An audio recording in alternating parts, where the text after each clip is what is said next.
બેન શું નામ તમારું? અમારું નામ અરુણાબેન છે. કયું ગામ છે? અમે અહીંયા 30 વર્ષથી રહેવી છીએ. અમારું ગામ છે તરમોડા, પણ એમ 30 વર્ષ અહીં રહેવી છીએ. ક્યાં રહ્યો છો 30 વર્ષ? અહીંયા ઉગામેડીમાં રહેવી છીએ. ઉગામેડીમાં લાલજીભાઈ દ્વારા આજે કપડાં, ચપ્પલ, મહિલાઓ માટેની જે વસ્તુ છે એ વિતરણ કર્યું છે, ખરેખર કેવું લાગે છે? અમને આજ બહુ સારું લાગ્યું આ બધું આપે છે એટલે. આ તહેવારો હા, આ હાડીઓ આપે છે, ચપ્પલ આપે છે, એવું બધું અમને આપે છે એટલે અમને બહુ ગમ્યું આજ. એટલે આમાં એના પૈસા લેવામાં આવે છે કે કેવી રીતે? ના ના, એમનેમ આપે છે, પૈસા નથી. ખરેખર આ નિઃશુલ્ક તહેવારોને લઈને આપે છે. હા, તો આમ તમારું શું કહેવાનું, કેવું લાગે? ના ના, અમને બહુ સરસ લાગ્યું ગરીબ માણસ માટે. શું નામ તમારું? નામ શું? મારું નામ જસમતભાઈ. કયું ગામ? અત્યારે ઉગામેડી જ તે, આમ બીજું છે.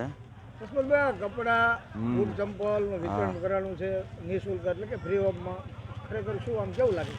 બહુ સારી વાત કહેવાય ને, કારણ કે આ બધા ઉગામેડીમાં કેટલા 1000-1500 જણાને ચપ્પલ, બુશર્ટ આ બધું આપ્યું છે, એટલે બધા ગરીબ માણસોને આનંદ થયો હોય.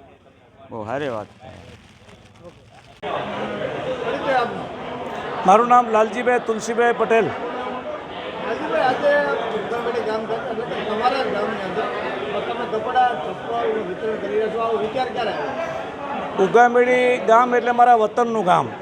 આજથી 10 વર્ષ પહેલાં પાણીના કામ માટે, ખેડૂત માટે જે જીવન જરૂરિયાત વસ્તુ હતી, પાણીનું કામ 3 તળાવ 30-30 ફૂટ ઊંડા તળાવ કરી અને ગામના પાણીની જરૂરિયાત પૂરી કરી. અવારનવાર એમ વિચાર આવ્યા કરે ગામના લોકોને આપણે કંઈ પણ રીતે મદદરૂપ થવું જોઈએ.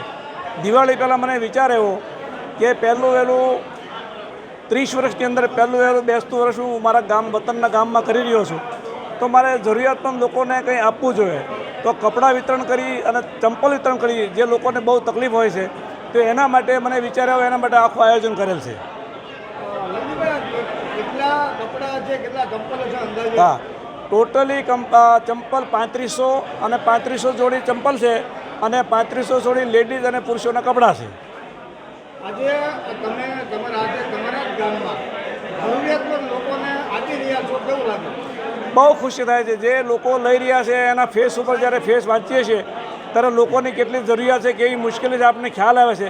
એમાં કાંઈ નહીં તો એક પૂણી, એક નાની એવી પ્રસાદી તરીકે આપણે જો સેવા કરતા હોઈએ તો આપણને ખૂબ આનંદ થાય છે. તમારી પાસે જેટલો વતન પ્રેમ છે, એવો ને એવો પ્રેમ અન્ય લોકો માટે કેવો, શું સંદેશો તમારો? મારા હિસાબે જે વતનમાં જ્યાં જન્મસ્થાન છે એ કોઈથી ભૂલી શકાય નહીં. તો દરેક વ્યક્તિએ પોતાની પાસે સગવડતા હોય અને કરતા જ હોય છે, કરતા જ આવે છે અને કરવું જોઈએ, એવું હું માનું છું.